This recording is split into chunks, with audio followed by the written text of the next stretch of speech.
Hi everybody, I'm Brad. Welcome to the channel. In this video I wanted to talk about some of the supplies that can add up and wind up costing us a lot of money to be involved in this art form. You see so many different things out there. If you follow the channel and you follow me, you know that I'm pretty active in about 5, maybe 6 different Facebook groups. And several of those groups are designed more towards beginners so that they have a forum to ask people that are a little more experienced questions, and that's how everybody learns.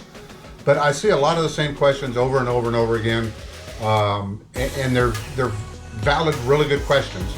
So I thought I would put together just a quick little video. We're not going to do any painting. I just want to go over some of the supplies that I use and how I control my cost on my consumables, on the supplies you have to do painting. And I've kind of found personally that if I can control the cost on the supplies and the consumables, then I can take that money that I save and I can use that towards maybe moving away from craft paints into some more expensive and some higher quality paints to get better quality paintings. Because I think that's what we all strive for, is to move up, become better artists, improve our craft, and not go broke doing it. So I appreciate everybody being here. I hope at the end of the video you find this informational. I hope you find it useful. And if so, please hit the like and subscribe button. That does help the channel. Let me move some of this stuff out of the way and get kind of organized in the background so we can talk about each thing I want to cover in this video, and I'll be right back with you. All right, welcome back. Probably the question that I personally get asked the most, and that I see so many other artists get asked, you can hardly find a acrylic art Facebook page that at least once a week, if not more often, somebody is asking about spinners or turntables. What do you use? What's the best? That's a hard question to answer, because what's the best for me may not be the best for you. So I'm going to show you what I use. I've been using it for almost 2 years. I like it. And that is the Kutec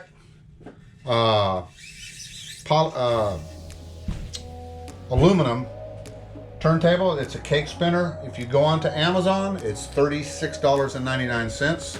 This one is 2 years old. Still spins smooth, spins crazy.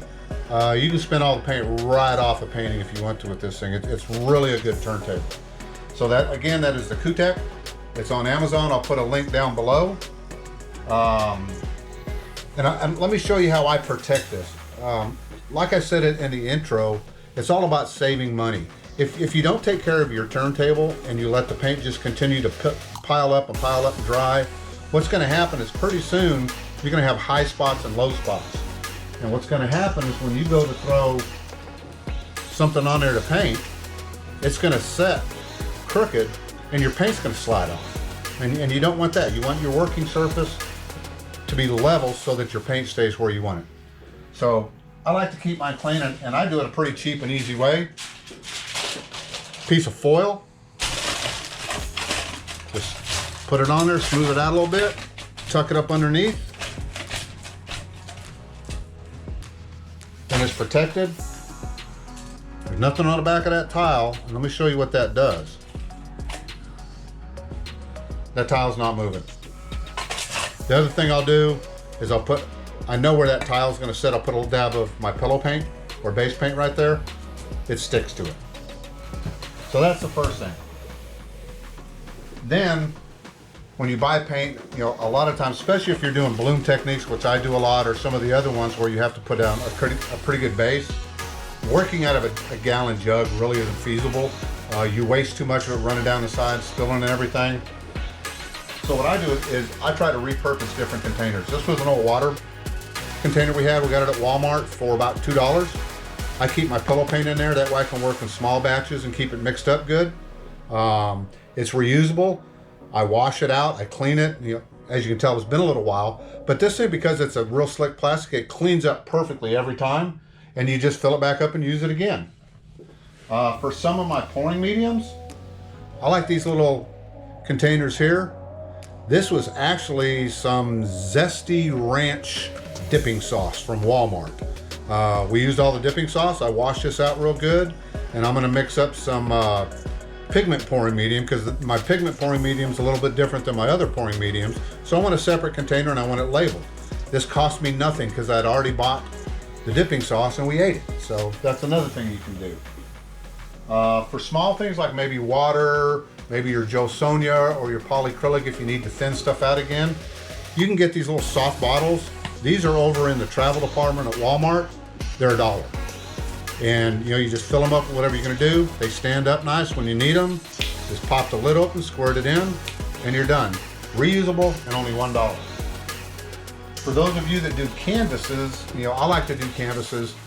If you're starting out like most of us are, we're not dropping the big bucks for these real high-end canvas. We're buying the 12 packs or 10 packs at Hobby Lobby or Michael's or something like that, and that's how we practice. But those canvases are loose, and if depending on how much paint you put on there, they can sag in the middle, and that causes your paint to puddle. So what I did is I took one of my grandkids' hairspray bottles, washed it out real good, put water in it. I mist the back of the canvas and then shake it, you know, just kind of wave it up and down, that dries it, and it tightens up the canvas. So it gets nice and tight. So that's kind of the paint prep stuff. Then for my containers, if you watch me paint, you know I'm always working out of these are little condiment cups. They're 2 ounce. I get them at Walmart. You get a pack of 50 of them for $2.97. Works out to about 5 cents each. They have pretty much airtight lids. I've had paints mixed up and put away for 6 months, opened them up, stirred them, got them back to the right consistency. They work good.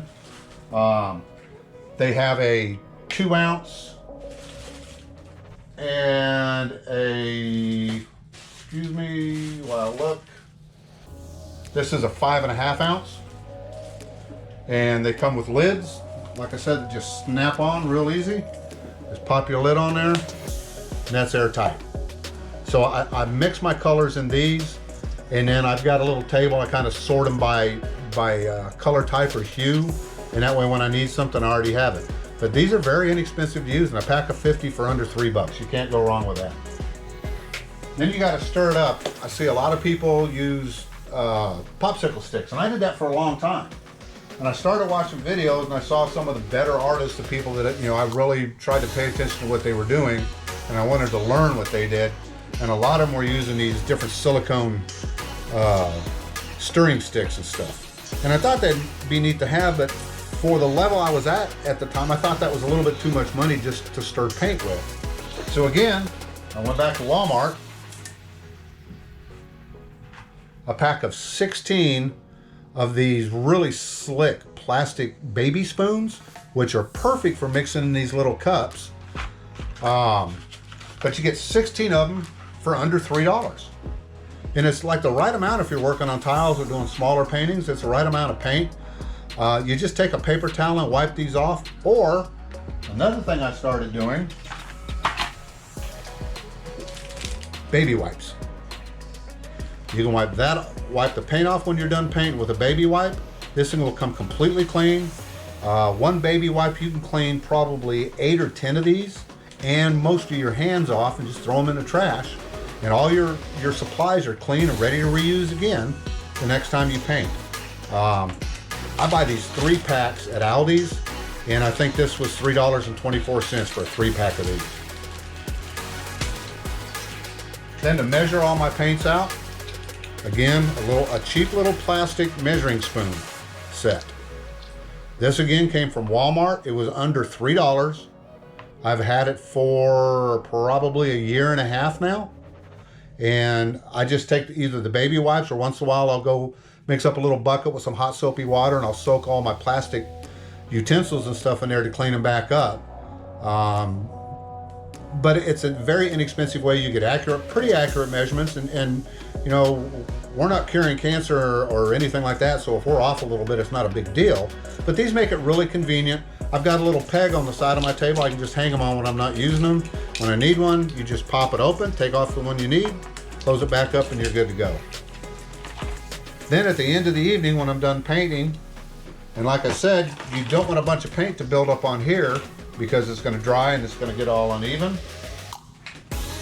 I like to scrape that into a cup and reuse it as a base paint. I found that these are by Bondo. They're spreaders. for fiberglass. You get a 3-pack of these either at the auto parts store, or again, these came from Walmart in their auto center, and it was under $4. This one here I've had for over 3 years, and it's still in good shape. And all the paint you have on your spinner, you can just take this and just scrape it right into a cup. When this dries, it literally just peels right off because this is silicone. And I mean, for $3, and I've had this for almost 3 years, that's money well spent. All right, those are the few tips that I really wanted to share, and they relate to a lot of the questions I see on Facebook, on some of the groups I'm part of. So I hope this helped answer some questions. Maybe it gave you an idea that you didn't have before, or if you have an idea that you think is better than what I presented, drop it in the comments down below. Share it with everybody so we can see it. That'll be very helpful. And once again, thank you for joining and being here on the channel today. I hope you enjoyed the video. Hit the like, hit the subscribe, and hit the share button. Thank you very much.